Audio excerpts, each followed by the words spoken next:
Well, welcome to the Cut for Time podcast here at the Canton United Methodist Church. My name is Pastor Clay. I'm joined by Eric Stearns, and today we're digging into my message from Sunday, which was about the Emmaus story, about how Jesus is made known in the lives of these two disciples and how Jesus is made known in our own lives. So let's get into it. Sounds good. There is a parallel to this story in Mark chapter 16. Where Mark doesn't go into the details that Luke does. Mark doesn't have this specific story, but Mark does have a story where Jesus appears to two disciples.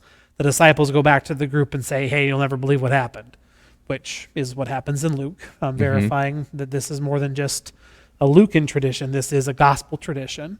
And then there's also a detail in Luke's gospel where the one disciple is named Cleopas, and I am of the opinion that details matter, and that there's nothing in the Bible by accident. I cannot get over that they don't recognize him. Right. Like, even after your sermon, which was great and everything, and yep, we don't recognize Jesus in our own lives. Mm-hmm. But how do they not recognize him? Yeah. Like, that has to be a God thing at that point. Like, Yes, very much so. Yeah, they were prevented from recognizing Jesus. Like, Jesus was building to this, this great reveal at the table as a way of deepening and strengthening their own faith. Jesus wants to hear their hurt. Jesus wants to be with them in the midst of the questioning that he heard along the way, in order to build their faith, in order to build that up to the point where when he reveals himself, the right outcome happens. They go to the disciples. They verify for the disciples again on that resurrection day that this has happened, that this is true. In the morning, the women go from the tomb to the disciples, and the disciples dismiss the women as if they are telling an idle tale. They do not believe. And so Peter and John go to the tomb. They see for themselves, maybe. And then that evening, they have the story from the disciples of Emmaus. They have another witness to the resurrection to come and tell them that this actually took place, that this actually happened. so you say maybe. Why do you say maybe? Because this feels weird to say, but just because the women said it doesn't mean that the disciples believe it. I don't know that that's weird to say. At the time, women would have been considered second tier people. Yes. So is that weird to say? It really isn't, but in our modern times, yes. That's weird. Being where we are, that's weird. Yes, 100%. But yes, in that day at that time, they would have, and they did. They dismissed the women as telling an idle tale, even though they went and saw for themselves that the tomb was empty. Maybe there's a resurrection. And these disciples have this experience on the road. And everything that they have been through then verifies what this day is. Jesus is risen. The resurrection is true. The resurrection is real. Jesus has been raised from the dead, as these eyewitnesses now say. We hear about this Cleopas guy. Yep. That's in what I can remember is the first time we've heard of him. In Luke's gospel, yes. Sure. Yep. So Cleopas is named in the scripture passage. And there is a tradition that to Jesus, that would be Uncle Cleopas. That is Jesus' literal uncle. That is the brother of Joseph. And we know that through Christian history. We know that through tradition. There is a man in John's gospel named Cleopas that is identified also. It is believed to be Joseph's brother. And the tradition is from the research of some theologians that Cleopas is Cleopas, and both of those people are one, and that one is the literal uncle of Jesus. And so the literal uncle of Jesus does not recognize Jesus on the walk to Emmaus. Which makes it even harder to believe. Right? Yeah, it's crazy. So how many, so 12 minus 1, 11. How many people were there, do you think? Yeah, that's a great question. So there was the 12. And in that 12, there were the 3, James and John and Peter. Then there were the 12, And then from there are as many as 72, because that's how many were sent out at one point in time in the Gospels. They were sent out in pairs as 72 evangelists to go forth into the regions to talk about Jesus and to do the things that Jesus had done, to make the healings, to do the things, to give sight to the blind, to heal the sick, to proclaim the kingdom. There are 72. That does not count the women. And there are a number of them. There are a number of Marys. There are a number of other women that are connected to Jesus, to this whole band of disciples. Gotcha. Yeah, I've always wondered. So back to the road to Emmaus. Yep. These guys are walking from Jerusalem to Emmaus. Yep. And they're talking. I mean, okay. Can we just recap? You want to just recap the gospel quick again? Sure. Yeah. So on the evening of the day of resurrection, these disciples are going back, presumably to their home in Emmaus. And so they're going on this 7-mile journey from Jerusalem to Emmaus. Evening, probably likely traveling to the west. That's why one of the commentaries I read mentioned that the sun would have been in their eyes, and so they wouldn't have seen Jesus nearly as well. And so maybe that's one possible reason.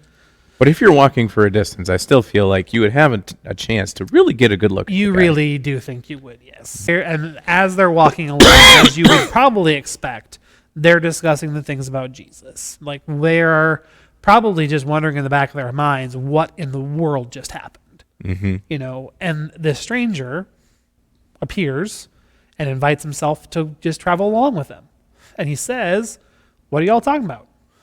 And they're just like, "Well, the things about Jesus." And Jesus says, "Well, what things?" And the disciples are just baffled. They're like, "How can you not know what things? Are you the only person in Jerusalem that doesn't know what's happened?" And they explain to Jesus what has happened. They tell Jesus from their perspective the things that have happened, the shenanigans that have gone down. And they talk about how hurt they were. They talk about how bewildered they are. We thought that this Jesus was going to be the one. And then Jesus rebukes them, calls them slow of heart, calls them foolish, and then explains how God was moving salvation history from Moses all the way to Jesus. That this was the point. His life was going to be one of triumph and suffering, on purpose, intentionally, and explores with them the scriptures, helps them to see how Jesus is the Messiah that has been foretold. And it's not that they're not convinced, but that's not the moment. It's not the eloquence of even Jesus' argument that helps them come alive to their faith. They get to their house, and Jesus is walking as if he's going to go. And they're like, "Well, it's late. It's really not, safe for you to just keep traveling. How about you just stay?" And he goes from stranger to guest. And then in the course of their time together, as Jesus makes himself acquainted and they make themselves acquainted with him, Jesus takes on the role of the host, because they come to have the meal. And Jesus, and this would not have been characteristic of, guests in other people's homes. It would just be like, uncharacteristic of if you had a friend over now. Jesus took the head of the table. Jesus took the place of the host and broke the loaf and said, he blessed it and broke it and gave it to them. And that's the moment. That's the moment that they get it. And then Jesus disappears. And they have no other option than to run back the 7 miles that they just walked and tell the disciples everything. Verifying what the women have said, verifying everything that they have been told to believe that happened on this day. Now they have another witness to say, this really is what has come to pass.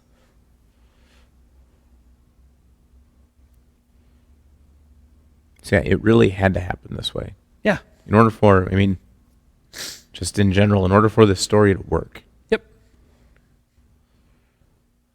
He had to explain to them why. It was God's opportunity, or Jesus' opportunity, to explain to them why all this happened. Yes. Yep. And he wouldn't have had that opportunity had they recognized him right away. Right. Yeah. Because they wouldn't have come forth with those feelings. Mm-hmm. Yes. Oh. Yep. Yeah. I mean, it kind of reminds me of, the appearance of Jesus in the Gospel of John. Like, Mary sees this gardener, and she's kept from recognizing Jesus too. Mm-hmm. And Mary explains, I've come to see Jesus. He's my friend. He's everything to me. Where have you taken him? If you've taken him, that's fine, but just tell me where so I can go and find him and be with him and see him and do this, the custom of preparing the body. And it's not until Jesus says her name that she recognizes. And she latches on to him. And Jesus says, cool, but don't, because we've got stuff to do. Mm-hmm. Don't hang on to me just yet. We've got, you've got to go tell the disciples. You've got to go do the things. We've got work to do. But Jesus doesn't make himself known. Jesus is the gardener, and Jesus is standing in front of her. But it's not until Jesus says Mary's name that she gets it. It's not until Jesus breaks the loaf of bread and blesses it and gives it to these disciples that they get it. But then there's bigger things to do. Mm-hmm. So, yeah, it's just the start. Yep. You want to talk about the guest part now? Sure. Yeah. So one of the things that I cut on Sunday or didn't have enough time to dig into is the guest part of things. The story, we spent a lot of time on Sunday with Jesus as the stranger on the road because that's where a bulk of the story happens. And then with communion being served after the message, the host part was very important too. Mm-hmm. And so making Jesus the host of that table and then making Jesus the host of the table we were about to share together in communion, that was a very important movement too. And so the guest got shortchanged. Mm-hmm. And it kind of does that be naturally in the story too. Like there's not a lot of things that happen between the disciples inviting Jesus in and then Jesus at the table taking on the role of the host. But it is still just very striking to me that these disciples that did not know who this person was would extend the hospitality that they did. I mean, yeah, it's dark, but yet, travel was travel where in that day and age, and they had no idea they had no idea who the stranger was, no idea where the stranger was going, but yet they did not neglect to show hospitality to this strange person and invite him deeper in to their relationship together that's budding. What I find so fascinating is just how universal of an experience that is. Mm-hmm. When we are building relationship with someone and we make that transition from stranger to guest, how powerful that is. It had to have been powerful in the lives of those disciples. Like they were making the right choice, and it had to have meant something to Jesus too, because, after everyone scatters after the death of Jesus, there had to have been a human thought in the back of Jesus' head, who are these jabronis that I picked? Mm-hmm. How dare they scatter? And yet here is the opposite happening. Here is a disciple, or here are two disciples who get it, who know my teaching and know, I gave them a new commandment to love one another. And here they are extending love. That has to have been a big moment for everybody involved. Mm-hmm. And it still remains a big moment when we become the guest of somebody, when we started out as strangers. I think that is a big deal. Mm-hmm. I think that's an important role and an important transition and an important part of the story that we glossed over on Sunday is where are those transitions happening in our own lives? How are we making strangers into guests? Maybe not just in the church either, like in our lives outside of this place, how are we inviting people further in to a relationship with us that may be evangelistic, but may not be evangelistic?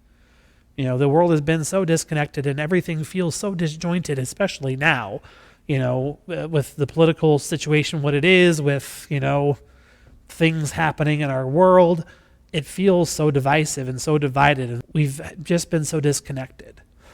And so where are those transitions happening, and how can we be a part of them, and how can we celebrate when strangers become guests? even as like people transition from working at home to working in an office and just being around people. Oh, I yeah. mean, people just haven't been around each other Oh, for yeah, 2 years. for sure. You know? Yep. Yeah, our annual conference for New Methodist folks, our annual conference is coming up in June, and I was talking to our lay delegate, Terry, today. He's just like, well, is it going to be like it was last year where there were sites that people could go to that weren't, live? And I was like, no, we're going to be all together. Oh, okay, cool. I'm like, yeah, it's going to be awesome. Like, I am actively looking forward to annual conference for the first time in a long time because of the social aspect of it. Mm-hmm. And the fact that I'm going to see people that I have not seen since before the pandemic. Right. So, yeah, it's amazing how when you talk to people, everyone's, they're just so tired of all of this. mm-hmm. And just the feelings you get, the first time you've seen a relative in a long time because of the pandemic or Yep. gotten together with a group of friends or whatever, it's Yeah. feels really good. It does. It does. And so, yeah, when they just open a door to a guy that they think they don't know. Right. Yep. So guarded now. I was talking with a clergy friend of mine a while back, and she said that she has started the practice of working on her front deck. Like of working, it's one thing, we all drive to our homes and drive in our garages, and more often than not, our garages are attached. And so we just don't see people. Mm-hmm. But she has highlighted how countercultural it feels to work from her front deck. Mm-hmm. To be out there among people and to, if someone walks by and she says hello, they have no idea what to do with that. Right. It's so outside of our norm. So why do you think it was important to Jesus to take over the host role? Right. Yeah, and that's kind of the whole ball game. It's important to Jesus because they still haven't quite got it yet. Mm-hmm. And I don't think that, I don't know if Jesus thought that this was going to be the mic drop moment, but when he breaks the bread and when he breaks the loaf and blesses the loaf and then shares it with the disciples, that's when it all clicks. That's when it all happens. The whole story was building to this moment where Jesus is made known in the lives of these two disciples. They expressed their hopelessness on the walk. We thought he was going to be the one to redeem Israel, and that has to have hurt for them. Mm-hmm. And then to have this moment where that you are standing in the literal presence of Jesus as he is breaking bread as he did in the upper room days earlier. So I have a question about that. Yeah. He says in the upper room that I will not eat of this again until I'm in heaven. Yep. How do we balance that? He doesn't eat. Oh, that's easy. Yeah. And it's also the fruit of the vine as well. Sure. Because that's really wrapped up in, I will not eat of this meal and drink of the fruit of the vine. Jesus never eats in the story. Jesus breaks the bread, and that's it. Sure. The disciples get it after that, and then Jesus is gone. We don't even know if the disciples eat because they are so excited to go and tell the other disciples that this has all taken place. I think at the end of the story that there was a broken loaf of bread on the table at an empty table with a full meal sitting there. Because once you realize the resurrection of Jesus is real, you got to tell somebody about it, man. Mm-hmm. And so those disciples, I think they left with real haste to go back to Jerusalem. It's a good question, though. I really appreciate the question. Mm-hmm. So what's next week? Yeah, so next week is a very interesting week because next week is kind of we're going to be celebrating faith at all stages of life because this week is the week that we're going to do our cradle rocking, which is a tradition of this church for Ever. And then also we are celebrating our seniors as well. We have 4 seniors that are a part of this church, 3 from Canton, 1 from Alcester, that we have the opportunity to celebrate. We're giving away, Methodist men are giving out 2 scholarships to 2 of the seniors that are going on to higher education. And then So our scripture we're going to be focusing on is Ecclesiastes 3, where there's a time for everything under the sun, and just there are certain things that we do, there are certain milestones of faith that we reach, and God is with us in the midst of all of it. Is going to be the biggest point that we make, is the fact that God is in the midst of in the lives of those babies already. Mm-hmm. God is working, God is showing love to them as we show love to them as their parents and as their church. God is with those seniors as they're preparing. God is with the families of those seniors as they're preparing for those next transitions. And then God is with us in all stages of life. And the fact of the matter is that there is something for us to do at every stage of our faith. There is no retirement plan in the kingdom of God. There is just service in God's name as long as we're lucky to be on this earth. So that'll be our focus. Sounds good. Yeah. Well, thanks for joining us on this week's Cut for Time podcast. Join us again on Sunday for a very special Sunday when we celebrate the kind of the youth of our church and the different generations. And then join us again for our podcast next week. Thanks for listening to our Cut for Time conversation. Join us for worship in person or on Facebook Live Sundays at 10 o'clock Central Time. And now go in peace and serve the Lord.